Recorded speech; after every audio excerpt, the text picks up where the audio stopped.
Narito ako sa isang lugar na di ko maintindihan.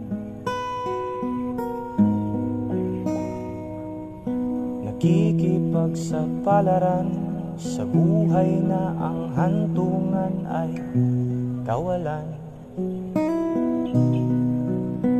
Denumero ang galaw ng tao, bawat gawin ay may presyo. O narito ako sa isang lugar na di ko maintindihan.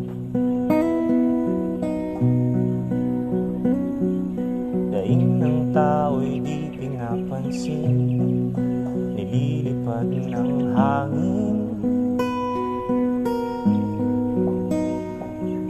Pangkain sa araw-araw ay di malaman paano pagkakasyahin.